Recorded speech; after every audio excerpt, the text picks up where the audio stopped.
Hello à tous, c'est Chloé et du coup on va s'intéresser à la partie des moteurs de recherche. Donc ce qu'il est important de savoir avant de démarrer, c'est qu'il existe beaucoup de moteurs de recherche scientifiques, mais qui ne vont pas tous s'utiliser de la même manière. Donc PubMed n'aura pas le même fonctionnement que Google Scholar ou que Pedro ou que la Cochrane. Il est important de le prendre en compte dans vos recherches. Du coup, nous, pour l'exemple, on va utiliser PubMed et on verra les autres plus tard.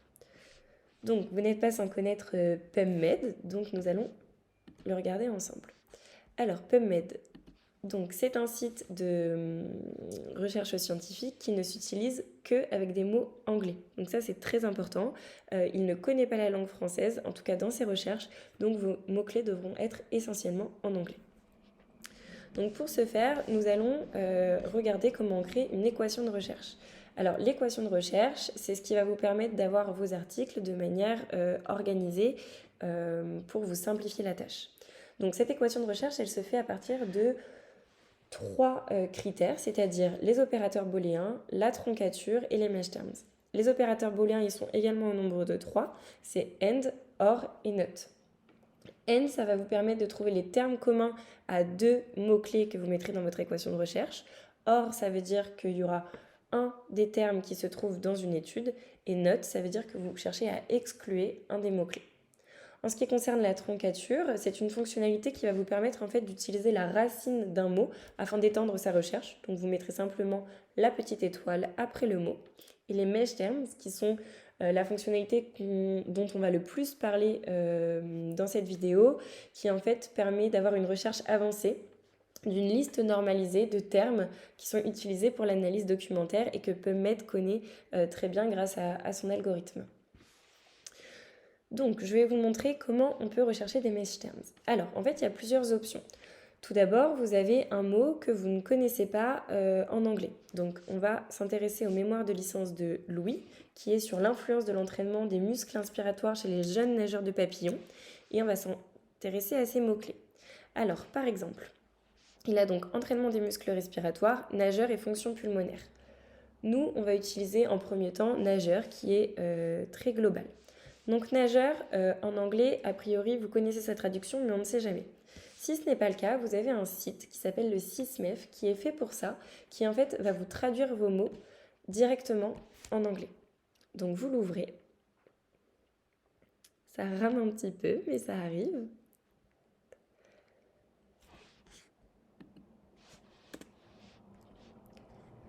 Donc vous ouvrez le SysMef et vous vous retrouvez ici. Ensuite, vous allez sur eTop, qui va en fait être votre traducteur, et vous tapez nageur. Alors, nageur, comme vous pouvez le constater, vous n'avez pas vraiment de définition significative de ce qu'est un nageur. Ce qui veut dire qu'en fait, le nageur ne sera pas un mesh terms, que PubMed ne connaîtra pas en fait ce mot dans son algorithme. Donc, on va plutôt partir sur quelque chose de plus basique, c'est-à-dire la nage. Ici, la natation, il considère que c'est swimming, donc je vais pouvoir rentrer swimming dans mes mesh terms de PubMed. Donc, je me trouve ici sur PubMed et je vais aller dans ma mesh database juste en bas à droite. Donc ici, je vais pouvoir ajouter swimming, qui est le mesh term que je viens de trouver grâce au SysMef. Et en effet, j'ai trois définitions qui apparaissent et la première nous intéresse. Donc on la sélectionne et on fait Add to Search Builder. Ça va être PubMed qui nous crée notre propre équation de recherche tout seul. Donc on va utiliser cette fonctionnalité qui est très pratique. Donc on va ensuite continuer avec le deuxième mot-clé, donc entraînement des muscles respiratoires. Vous retournez soit au SysMef et vous mettez votre mot-clé, soit tout simplement vous prenez la traduction que l'on a vue, donc Training Respiratory Muscle. Et ici, vous ne voyez aucun item retrouvé. Alors tout simplement parce que PubMed ne connaît pas le pluriel, donc il est important de toujours enlever les S et vous relancez votre recherche. Ici, vous avez donc tout simplement les breathing exercises qui sont votre mesh terms et vous faites Add to Search Builder. Une fois que ça s'est réalisé, on reprend notre troisième mot-clé, donc qui va être la fonction pulmonaire. Donc tout simplement, on recommence la même action.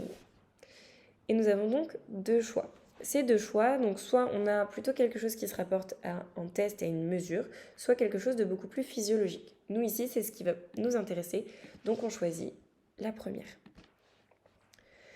Une fois que ceci est fait, donc là vous avez vos 3 mots-clés, donc vous avez votre équation de recherche qui a été créée. Ici, je n'ai mis que des opérateurs booléens en AND, mais vous pouvez totalement changer si jamais votre recherche s'applique à différents critères. Une fois que vous l'avez fait, vous faites Search PubMed. Et grâce à cela, vous avez donc vos 19 articles, donc ceux qui correspondront à vos 3 mots-clés. Et nous avons des petites infos sur les côtés dont je vais vous parler juste après. Si je dois résumer, du coup, nous avons en premier temps, la première étape, c'est donc de faire une recherche des mesh terms, toujours en anglais. Si ce n'est pas le cas, on pense au SysMef. Ensuite, de créer mon équation de recherche avec mes mesh terms que j'aurais cherché dans la mesh database, de les combiner avec mes opérateurs booléens AND, OR ou NOT, et ensuite de définir les champs de ma recherche. C'est ce que je vais vous montrer juste après. Donc ici, nous avons retrouvé 19 résultats là, vont du coup avoir comme critère ceux qu'on aura mis dans notre équation de recherche. Une fois qu'on est arrivé là, qu'est-ce que l'on peut regarder? Alors tout simplement, on va regarder ce qui se trouve à gauche au niveau de la date. Ici, je vais pouvoir la réduire. Est-ce que des articles de 1964 peuvent m'intéresser et peuvent être probants?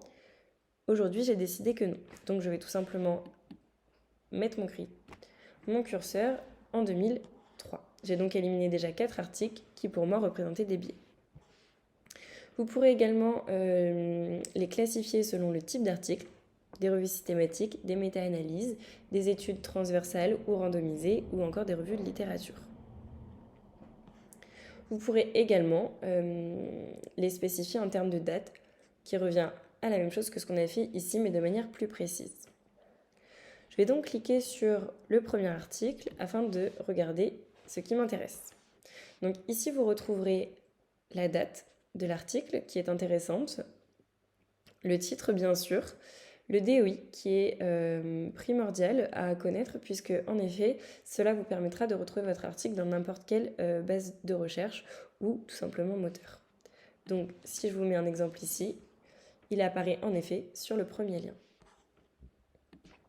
Si on revient sur l'article, ce qui peut être aussi intéressant à regarder, c'est tout simplement la liste des auteurs. Alors en effet, la liste des auteurs ici, ils sont tous affiliés à un numéro 1, ce qui veut simplement dire qu'ils appartiennent à la même équipe de recherche.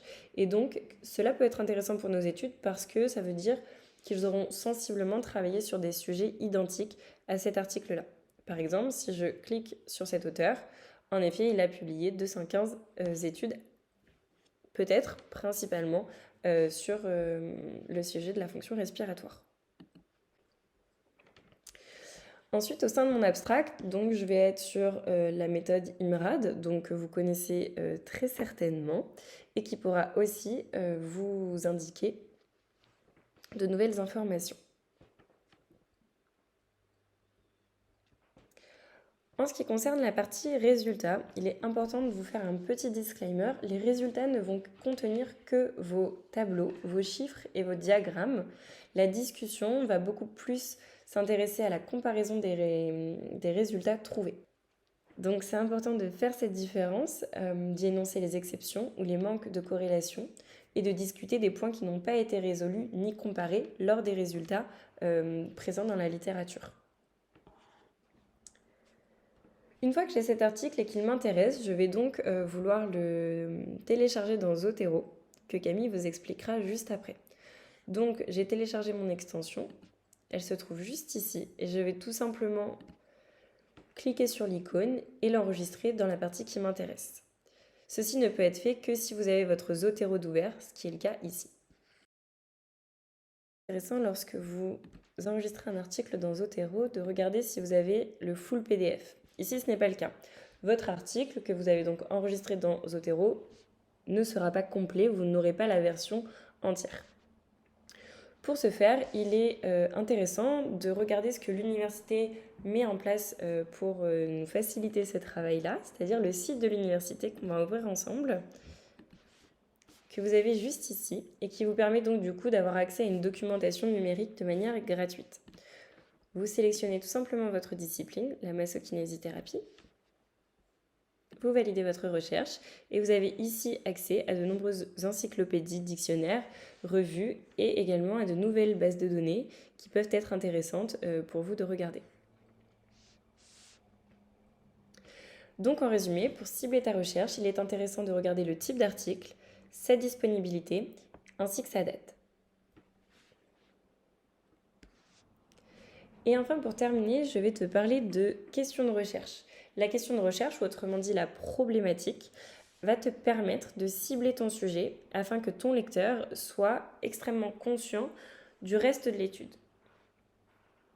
Ces critères vont être ce qu'on appelle les critères PICO et sont regroupés en 4 points qui te permettent de ne rien oublier dans ta problématique et qui sont ces 4-là.